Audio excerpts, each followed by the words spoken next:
अभिकेंद्री बल. एक दगड एका दोरीच्या टोकाला बांधा. दोरीचे दुसरे टोक हातात धरून शेजारील आकृतीमध्ये दाखवल्याप्रमाणे फिरवा, जेणेकरून दगड एका वर्तुळावरून फिरेल. जोपर्यंत आपण दोरीला धरून ठेवले आहे तोपर्यंत त्या दगडाला आपण आपल्याकडे म्हणजेच वर्तुळाच्या केंद्राकडे खेचतो आहोत, अर्थात दगडावर कक्षेच्या दिशेने बल प्रयुक्त करत आहोत. आपण दोरी सोडून दिली तर दगडावरील आपण लावलेले बल संपुष्टात येते. त्या क्षणी वर्तुळावरील दगडाच्या स्थानाशी असणाऱ्या स्पर्शिकेच्या दिशेने दगड फेकला जातो, कारण त्या क्षणी ती त्याच्या वेगाची दिशा असते. वर्तुळाकार कक्षेत फिरणाऱ्या कोणत्याही वस्तूवर वर्तुळाच्या केंद्राच्या दिशेने बल प्रयुक्त होत असते.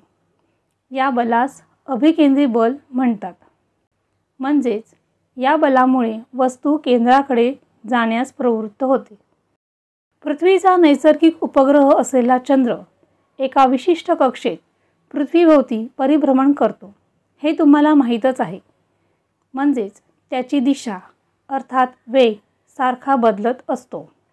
चंद्राला पृथ्वीभोवती त्याच्या कक्षेत फिरत ठेवण्यासाठी त्यावर बल प्रयुक्त होणे आवश्यक आहे. तसेच हे बल पृथ्वीच प्रयुक्त करत असेल व चंद्रास स्वतःकडे आकर्षित करीत असेल, त्याचप्रमाणे सूर्य देखील पृथ्वीसह सर्व ग्रहांना स्वतःकडे आकर्षित करत असणार.